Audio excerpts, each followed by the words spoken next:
So thank you for starting off with such an easy question. I think one of the things when you look at gender pay, it's actually a highly complex question, right? There's not an easy method to determine what the equal pay is at the equal levels. I'll say this about the UK. I think we do a great job at Macmillan on gender pay. I don't think it's as good as those numbers suggest. I think the way those numbers are constructed and the way that process worked, we happen to score very well in that process, and I think we do a good job in gender pay. But I would caution that looking at those numbers should always be looked at with some intelligent thought behind how they're generated. Entertainment or educainment. What is your analysis about this, and how would you today define your identity as a publisher? How would you define your specific mission at this beginning of the 21st century? Okay. To the first question, I think there are some things that used to be done by the publishing community that were highly necessary and useful to people, which can actually be done better on the internet. You see categories of books like travel books that really struggle because actually the internet provides you better answers than you can get in a book. You can not only see what museum to go to, but you can get if they're open next Tuesday or not, and a book can never give you that. So I think sections of what we used to do are actually served better by the internet, and you see that those parts of the business have fallen away, and they've fallen away globally. I think the focus that brings to the rest of publishing is to do what we're good at and to do what the internet cannot do and does not do effectively, and you see that. You see the fiction, non-fiction, self-help, a lot of the stuff that works really well in today's world in the bookstore is things that the book is the best possible technology for delivering that particular content. And when I say the book, I mean the electronic book, the physical book, the audio book, but that content is best delivered by the technology that we actually control the distribution mechanism for. But don't you think that now even fiction and non-fiction is challenged by internet, TV, movie, and series? Yeah, and I'm old enough to be around. I remember when color television came and it was going to absolutely crush the book business and people were going to watch nothing but network TV. And I heard stories that when radio came, that was the case as well. I think there's things that we do better, and look, there's a thing about storytelling that is different from what's watching on a TV. I'll tell you a story where I grew up. I grew up next to an Indian reservation and happened to be right next door to where a famous American battle happened, commonly called Custer's Last Stand, a battle that the Indians won decisively, their greatest victory in the battle with the United States. And every year they have a reenactment of that battle. And the National Park Service puts on the main reenactment, and it's very well done. Everybody's in uniform, and you get to sit and watch what the battle would have looked like. The Native American population also puts on a reenactment. And what the Native American population does is you sit around a big circle, and the great-grandchildren of the people who participated in the battle tell the story as their forefathers told them about what happened in the battle. You have no visuals to help you. It is a much more powerful experience because your mind, in the telling, your mind creates the visual itself. In this way, book reading is different. If you ask for fiction, for nonfiction, book reading in long-form narrative is a different experience to watching television or to watching a movie. And in that, I don't think we lose that audience, because it is still remarkably powerful as an experience.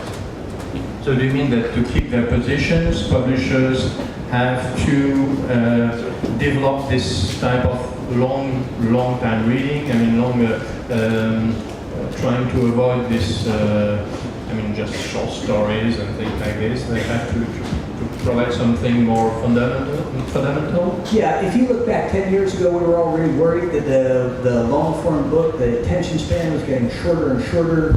If you looked in newspapers, the articles were getting shorter, magazines getting shorter, everything getting shorter. Attention span is challenged by new media, but oddly enough, if you look at the book world, we still have 250 to 400 page books are predominantly the books that sell. To tell a good story, it takes some time. It is extremely challenging to develop characters in 25 pages.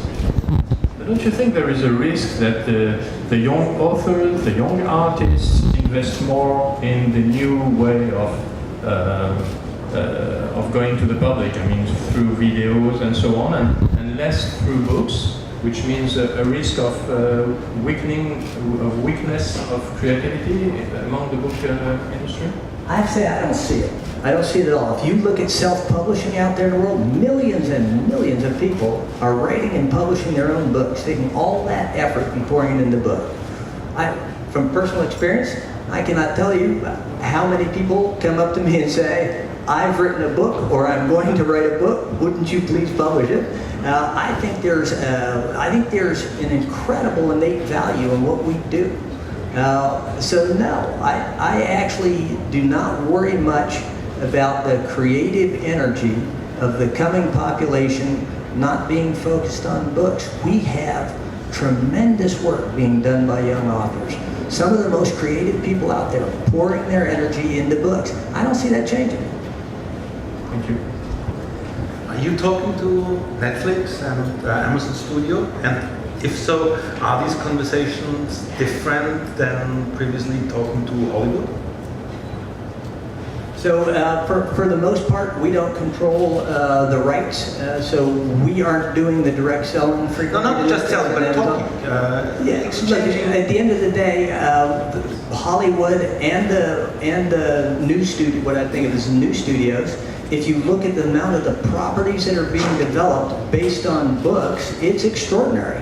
So what they're looking for is long-form narrative ideas to change into the video format. So the creative seed of those is often coming from books. So yeah, they are anxiously in our offices looking for the next property that we're developing so that they can turn it into a movie or a TV series. We're relocating to Europe, and I welcome Thomas Wilking, the editor of the Book Report. Hi. Right. And I would like to continue Fabrice's line. In Germany, there was a major survey into why sales of the consumer market are declining. And the dramatic findings is that more than 6 million book buyers have left, and that's much when there's a population of 80 million in Germany. Is this a global perspective, or is it a specific German thing? It looks like an ebb tide without coming back the flood. So I don't know if international experience will translate in Germany. We went through a series of studies in the United States developed by various not-for-profit agencies to look at reading and is it increasing or decreasing. And I think starting 15, 16 years ago, there were a bunch of studies that say young people don't read anymore. And that reading in the United States was on the downturn. We haven't actually seen a downturn in the business in the United States since. So I don't know if there's a direct correlation. You look at the German book sales, and at least the last I looked at, they're down this year 1 or 2%. 6 million readers is a lot of readers. You would think it would be down more than that. I know that there's a problem in Germany that we need to work to address, and we need to put some energy into finding out why that's happening and trying to reverse it? Absolutely. Globally, the history has been that people do in fact continue to read, and oftentimes studies come out and say they won't. I found it fascinating when ebooks came out. You would think generally adopters of new technology are young men, and in that case it was more middle-aged women who adopted the technology. And if you look over time, kids actually prefer the printed book, which is extraordinary given the amount of time they spend on the screen, right? So there is an innate value into the reading experience as a book, which the kids today appreciate, right? The kids appreciate. In the discussion of these findings, I mentioned even book lovers and people from the book industry, older than 50 or younger, tell us frankly that they have less time to read books. Because of their glances on their smartphones and watching Netflix series. Perhaps you would like to share with us your reading or media habit. Well, I don't watch TV. A little football, that's the American type of football. A little football every once in a while, but generally I don't watch much TV. I don't go to movies. I'm a boring guy. I do read a lot. At the end of the day, yeah, the current mind of, particularly I worry about kids growing up, is extremely fragmented in the way they take in information and the amount of distraction, the continual moving from one thing to another. And I do think it's a problem about leisure time and how people spend it. I think it's our responsibility to produce extraordinary works that will make them break that habit and take the time to read a book, and that's up to us and the author community to do. I think if we do it, they will in fact read. You saw it in Harry Potter, when Harry Potter came. Every kid read Harry Potter, right? That was an extraordinary property. I think I don't despair on that, because I believe over time, reading, historically, as you get older, you read more. And I think this generation of kids will gravitate just as their parents and their parents and their parents did. As they get older, they will find reading to be a very good experience for them. And I think it does wonderful things for the mind. And I think people will realize that over time. Yeah, so we hope to get another Harry Potter stuff. You know, the hope is we could find one of those every year. It'd be a good business to be in here. Yeah. Another topic, the German book industry is regarded as a relatively elegant, not rough and ready sector. Now for weeks there is in Germany, and we are in Germany here, going on a discussion about the rather rough separation of Barbara Lorbit as a robot publishing director. Some characterize it as American style. But are you to blame for it? Sure, I'm responsible for it, so I'm to blame. Look, the end of the day, first thing I'd like to say is congratulations to Barbara and to all the people who worked really hard at Rowohlt for the winning of the German Book Prize. I think a great accomplishment. I am the guy who offered Barbara the job as publisher of Rowohlt. And I approved of the recent management change. I think the world of Barbara. I think the world of her abilities as an editorial publisher. I'm not going to sit here and say anything bad about Barbara Leibowitz. But if there's no information, speculation is flourishing. Is it true that the previously independent working Holtzbrinck houses are to be managed more centrally? That is one of the speculations in the media the last weeks. Sure. I'm struggling how to put this emphatically enough, right? The editorial decision making in the German companies and the American companies in the UK company, and in the Australian company, and in the South African company are made independently with enormous independence universally. One of the great and deeper beliefs of the Holtzbrinck family has always been that editorial independence is the key to successful publishing. I'll tell you the story. When I got hired at Holtzbrinck, I interviewed with Dieter von Holtzbrinck, and I was being American, as you would say, and I said to him, how will I be evaluated? I said, growth in sales, growth in profits, or growth in cash flow. I can give you 2, I can't give you 3. Dieter von Holtzbrinck looked at me and said, John, all that stuff is important, but it's important that we publish great books. The family has been consistent in that every day for 22 years. I see no reason to speculate on the editorial independence of any of our companies. Thank you. Hubert, when we've been talking about stories so far, it was mainly about fiction. But books, particularly in these political times, are very much also about the discourse in public. In Germany, in Europe, in the US, and Andrew Albanese is one of the reporters covering this for Publishers Weekly in the US. So he's the specialist here. Truth, stranger than fiction today, right? Indeed.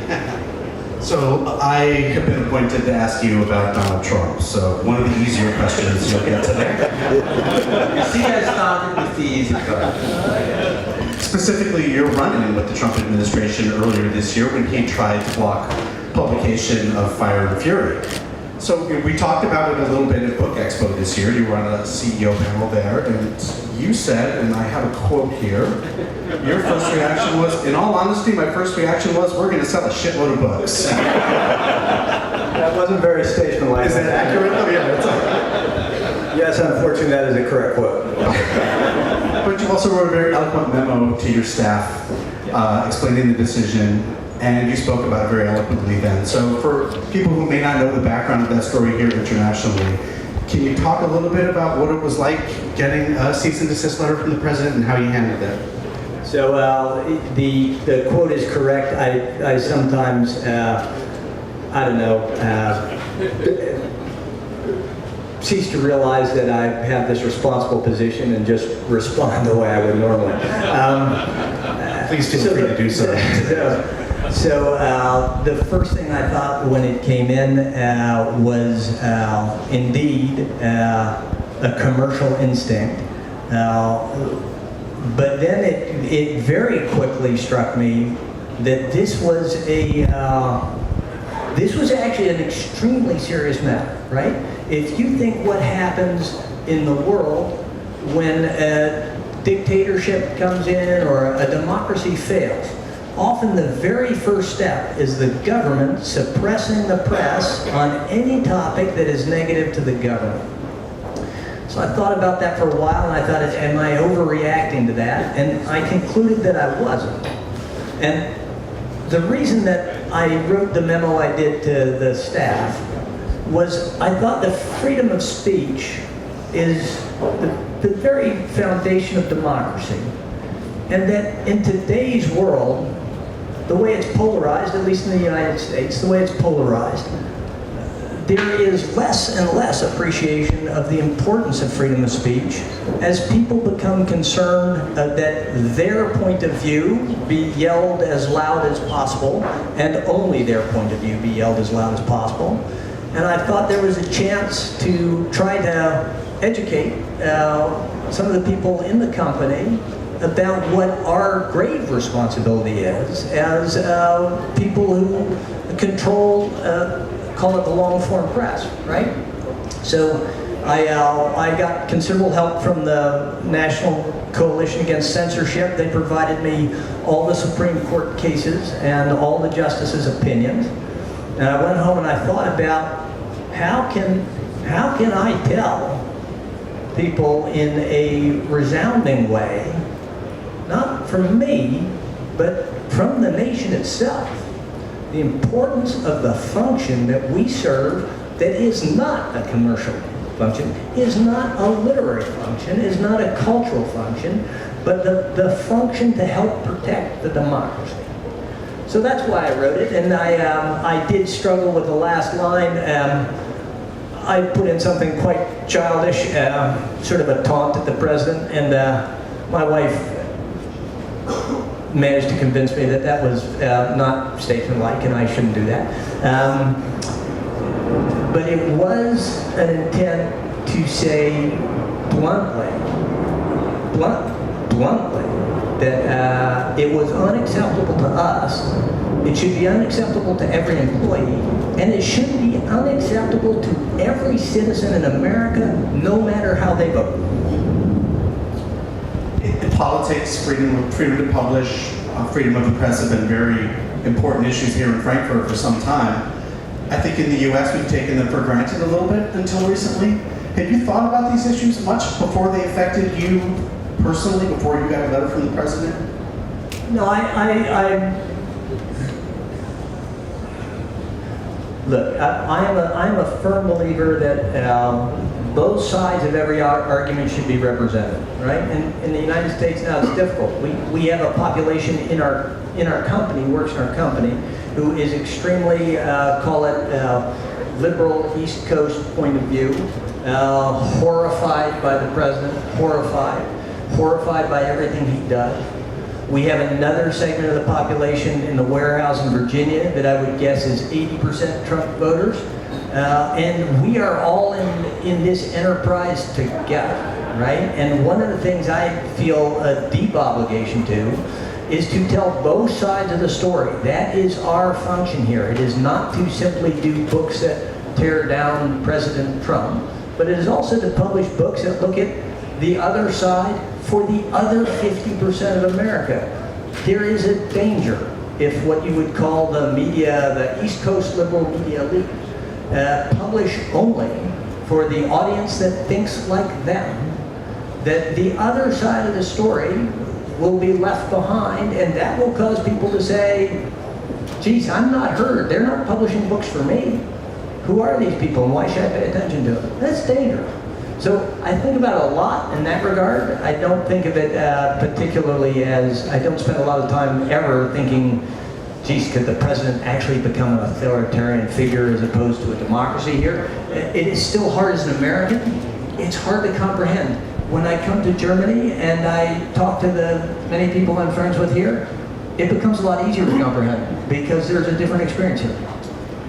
But the first one is, during the last maybe 2 or 3 decades, the big groups, the big 6 and then the big 5, are really going global. Macmillan, for instance, as you mentioned, is in South Africa, China, India, Australia, and everything. And other groups as well have their global strategies. But more recently, groups like Wattpad, Netflix, Amazon, these technological companies are going global in a faster way, on a very faster.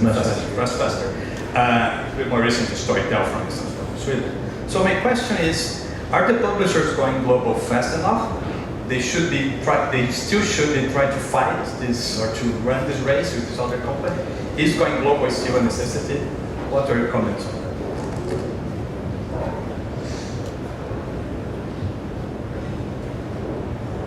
So going global is an interesting premise in book publishing. For generations, it's been a thin number of books that work across the globe, and most of the markets are very local in their nature. People are interested in reading books in their home language, written by people in their home countries. Many of the people who go, Hollywood has been much more global. Movies have been much more global in their nature, always. Music has been more global in its nature. And now we see the big technology companies, the delivery platforms are incredibly global, right? So there's now delivery mechanisms that you can use to be global. And the question is our content, what we produce, is it global in its nature? Some of it is, some of it isn't. the math is difficult, the translation math is difficult, and many of the countries around the world are difficult for us in scale to compete in. We are not Random House, right? So for scale, it's difficult to compete across all those countries, because particularly the smaller countries are difficult to actually make money publishing books in those countries, and some have distribution systems that are highly challenged. If you know, the whole book market in South Africa, where we are, is smaller than our U.S. publishing operation, right? There is a size and scope issue as you go deeper into the global thing. So there are some barriers to entries. Are we doing a good enough job?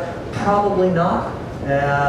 But we do have a whole bunch to keep us occupied in the countries we're actually publishing in. So I would guess our UK guys are the very best at this, because the UK has always had a global perspective. And they are better at making sure our distribution is, they are the best we have at making sure our distribution is global, even if we don't publish globally. I see, I understand that we're talking about content, but going more into the specifics of the publishing business itself, when you look at your offices around the world, do you think the challenge today for publishing are more very local oriented? I mean, every country has different challenges, or you see the same challenge repeating itself in every meeting you have with different offices? I think that's different sort of by sector, right? So Australia has unique problems, and South Africa has unique problems. I think many of the issues that we see in Germany, the UK, and the United States, which is where our three big centers are similar. They come at different times, generally, but they face similar challenges, and there's learnings that you get in one that can transfer to the others.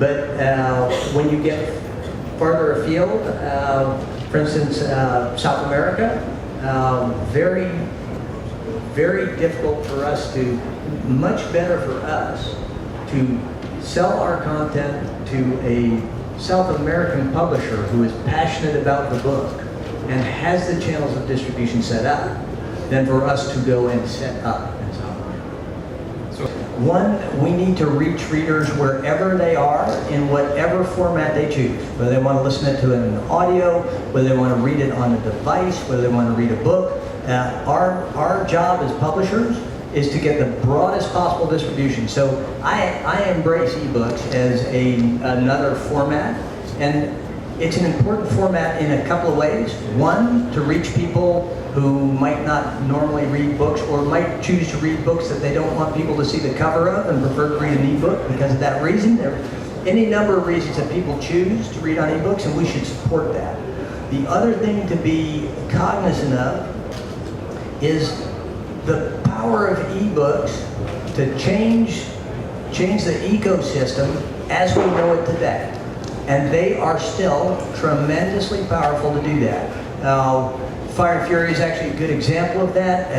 In the case of Fire and Fury, WikiLeaks got an unprotected PDF and pushed it, and probably cost us, I don't know, 400,000 or 500,000 copies globally of the book because of that. That's not possible in the physical book world, but is in the ebook world. If you look at the ecosystem as it exists today, libraries, schools, book retailers, publishers, authors, you look at that whole ecosystem, and you look at the what I would call the frictionless reading experience of what ebooks is. We have to be continually diligent that we look after that whole ecosystem, because we are all dependent on all aspects of that ecosystem being healthy. And so what ebooks does is it makes us look at that ecosystem and look at the changes that are caused into that ecosystem by ebooks, and we should be watching that all the time and trying to make good decisions. So I think it's an important form of reading, and I think it's here to stay. And it was a big growth engine for a while. Now that growth engine is audiobooks. But you know, it's an important part of what we do. But as sales are going down, don't you think that homothetic ebooks have reached their limits? I mean, maybe it's sort of, don't you think it's a stupid format like Arnaud Louis from Hachette who was our guest a couple of years ago, said. When Arno said that, I immediately thought, boy, what is that guy smoking?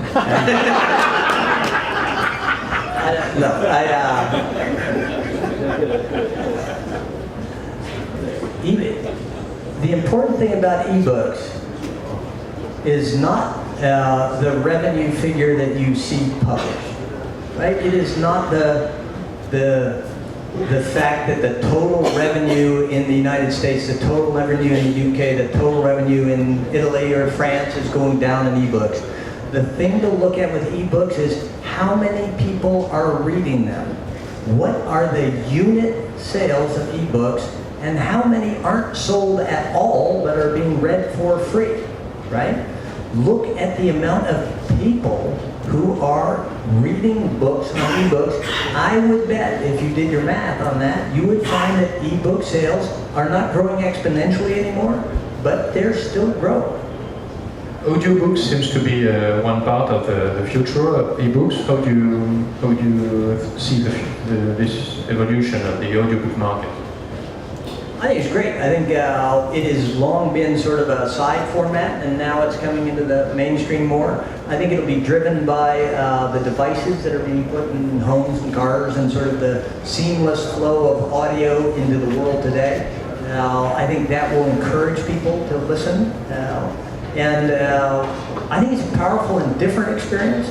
I have friends who buy both, right? They buy the audiobook and the book, and they sometimes choose to listen to it and then to read it. I think it's additive and quite wonderful.